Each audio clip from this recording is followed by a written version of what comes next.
The website goes on to say the low was sporadically violated by rocket and mortar shell carried out by rogue terrorist organizations. At the same time, Hamas tried to enforce the terms of the arrangement on the other terrorist organizations, and Hamas tried to prevent them from violating it. Well, now we really have a problem of colossal, catastrophic proportions. Hamas is not only moderate, Hamas is not only reasonable, but Hamas can now be trusted to keep its word. It entered into a ceasefire despite the Israeli provocations, despite Israel's refusal to ease the brutalizing blockade. Hamas keeps to the ceasefire. And it gets worse. According to the Shin Bet, Israel's main internal agency, Hamas was interested in renewing the ceasefire. Well, what is Israel to do with these catastrophic developments? It could no longer justify refusing to negotiate with Hamas. It was only a matter of time before international pressure would build on Israel to begin negotiations with Hamas because it was reasonable and a credible negotiating partner. Well, what is Israel to do? Israel does what it always does. Whenever it's confronted with too much Palestinian moderation, it does everything it can to provoke those moderates either into justifying an attack on them or radicalizing them so much that then they will refuse to negotiate. How do we know this Israeli strategy? There's a huge documentary record on it. I'll just go through one classical example.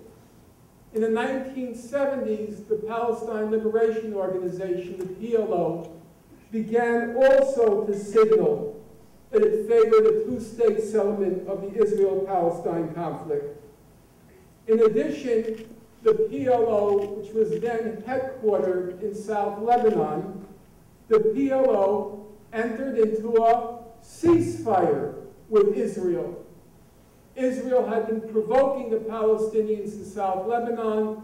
The PLO was occasionally shelling the northern Galilee. In July 1981, there was a ceasefire arranged between the PLO and Israel. But now things begin to go really bad. Another catastrophe. In August 1981, the Saudis unveiled a peace plan, the two-state settlement. The Arab League endorsed it. Bear in mind, we're not talking about March 2002, when the Saudis unveiled a peace plan and the Arab League embraced it. We're talking about 1981, long before most of you in this room were even born. 1981, the PLO is adhering to the ceasefire. The Saudis in August 1981 put forth a two-state settlement. What does Israel do? It panics. In September 1981, it begins preparations to destroy the PLO in South Lebanon. How does it do it? All you have to do is turn to very good Israeli mainstream historians. Take this fellow Avner Yaniv, a professor at Tel Aviv University. He writes this very big, very boring book called, I can't remember the name right now. He says in 1981, Yasser Arafat was ready to compromise with Israel. But all Israeli cabinets, and even Israeli doves, opposed the Palestinian state. What does it do?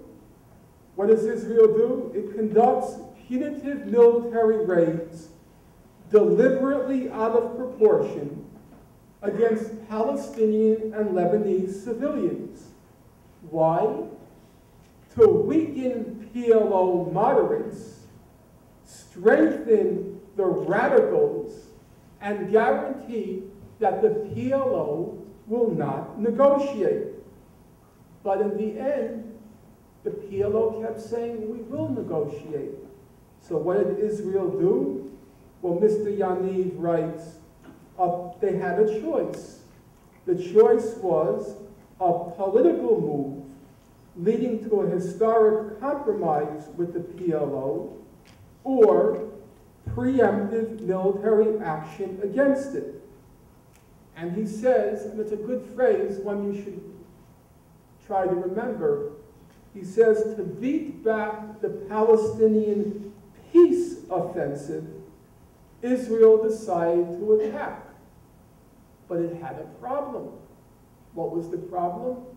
In July 1981, they signed a ceasefire agreement, and Hamas was the PLO was abiding by the terms of the ceasefire. As Yaniv puts it, the Israeli invasion of June 1982 had been preceded by more than a year of effective ceasefire by the PLO. So what did Israel do? It started to pound South Lebanon, bombing it relentlessly and mercilessly. Finally, in one attack, it killed 200 civilians, including 60 occupants of a Palestinian children's hospital. And finally, the PLO reacted, fired a few shells, killed one civilian, and then Israel had its pretext. What was its pretext? Rocket attacks aimed at Israeli civilian populations. But what was the real reason Israel attacked? Let me quote Mr. Yaniv. The raison d'etre of the entire war, bear in mind the war which killed between 18 and 20,000 Lebanese and Palestinians, overwhelmingly civilians. What was the raison d'etre? It was to destroy the PLO as a political force capable of claiming a Palestinian state in the West Bank. It was that dastardly Palestinian peace offensive.